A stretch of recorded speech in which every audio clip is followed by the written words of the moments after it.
নমস্কার বন্ধুরা, চলে এলাম পিঙ্কি রান্নাঘরে। তো আজকে দারুণ সহজভাবে আর এত টেস্টি একটা চিকেন রান্না তোমাদের সাথে শেয়ার করব। তো দেখো, আমি এখানে কয়েকটা শুকনো লঙ্কা নিয়েছি ঝালের জন্য। আর তারপরে দেখো, একদম পেঁয়াজ, রসুন, আদা সমস্ত কিছু আমি কিন্তু এখানে একদম চুলে কেটে নিয়ে নিয়েছি। আর কয়েকটা গোটা গোটা রসুনও নিয়েছি। তো রসুনটা বড় ছিল, তো মধ্যে থেকে আমি হাফ করে দিয়েছি। তারপর দেখো, এখানে চিকেনটা কিন্তু আমি ভালো করে ধুয়ে নিয়েছি। এখানে কড়াইতে সর্ষের তেল দিয়ে তেজপাতা ফোড়নে দিয়ে দিলাম, গোটা জিরে দিয়ে দিলাম, কুচানো পেঁয়াজ দিয়ে দিলাম। পেঁয়াজ দিয়ে ভালো করে পেঁয়াজটা নাড়াচাড়া করে লাল নেব। তারপর দেখো, কেটে রাখা গোটা পেঁয়াজ আর রসুন আমি কিন্তু দিয়ে দিলাম, একবারে পেঁয়াজের সাথে কিন্তু ভাজা হয়ে যাবে।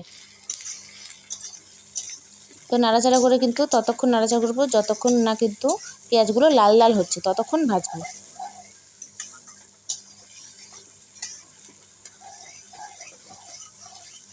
আর ভিডিওটা দেখতে দেখতে তোমরা অবশ্যই কমেন্ট করে বলে দিও কে কোথা থেকে দেখছো। আর আমার রান্নাগুলো যদি ভালো লাগে তো চ্যানেলটি সাবস্ক্রাইব করে পাশে থেকো।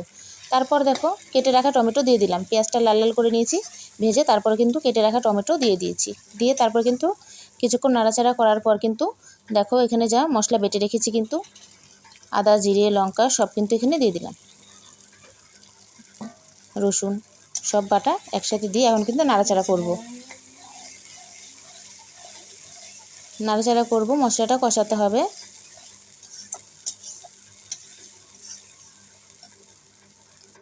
তারপর পরিমাণ মতো লবণ দিয়ে আবার নাড়াচাড়া করব।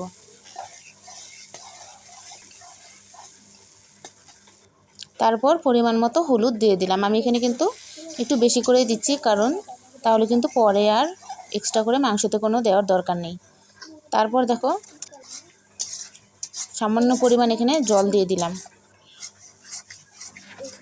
তো মশলার মধ্যে সামান্য কিন্তু একটু জল দিলে পরে কিন্তু মশলাটা সুন্দরভাবে কষানো হয়। তো দেখো, আমার মশলাটা কিন্তু সুন্দরভাবে কষানো হয়ে গেছে আর কত সুন্দর তেল ছেড়ে দিয়েছে, তো তোমরা দেখে বুঝতেই পারছো।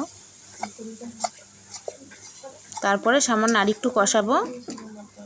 তো দেখো, আমার মশলাটা কষানো হয়ে গেছে। এখন কিন্তু আমি এখানে চিকেনটা কিন্তু দিয়ে দিলাম, চিকেনটা দিয়ে ভালো করে এখন নাড়াচাড়া করে মিশিয়ে নেব।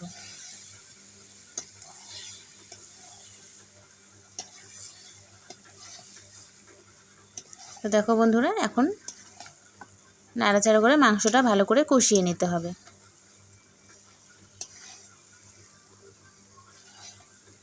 আর এইভাবে চিকেন রান্না করলে কিন্তু একদম দুর্দান্ত টেস্ট হয়, তোমরা অবশ্যই ফুল ভিডিওটা দেখো। তারপর কিন্তু দেখো বন্ধুরা, আমি মশলাটা মিশিয়ে তারপরে কিন্তু থাল দিয়ে 1 মিনিট মতন ঢেকে দিয়েছিলাম,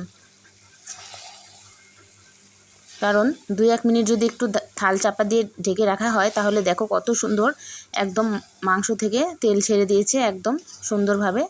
তারপর আমি ঢাকনাটা খুলে দেখো নাড়াচাড়া করে নিচ্ছি আর তোমাদেরও দেখাচ্ছি। তো 2-1 মিনিটের মতন থাল চাপা দিয়ে রেখে দিলে কিন্তু মাংসটা দারুণ সুন্দর একদম নরম হয়ে যায়। তারপর দেখো, এখানে মাংসটা কষিয়ে আমি কিন্তু পরিমাণ মতো একটু ঝোল দিয়ে দিলাম। তো বেশি ঝোল দিলে ভালো লাগে না, তো যাতে গামাখা গামাখা হয় সেইভাবে কিন্তু আমি চিকেনটা রান্না করব। আর এদিকে কিন্তু নিয়ে নিচ্ছি এলাচ, গরম মশলা, এখন ভালো করে বেটে নিচ্ছি।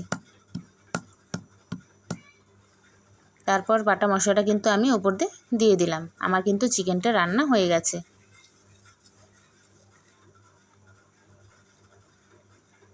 তো তোমরা দেখে বুঝতেই পারছো রান্নাটা কত সুন্দর হয়েছে। আর আজকেরা কিন্তু এ পর্যন্তই থাকছে, দেখা হবে নতুন একটি ভিডিওর সাথে। সবাই সুস্থ থেকো, ভালো থেকো, আর ভালো লাগলে চ্যানেলটি সাবস্ক্রাইব করে পাশে থেকো। টাটা বন্ধুরা।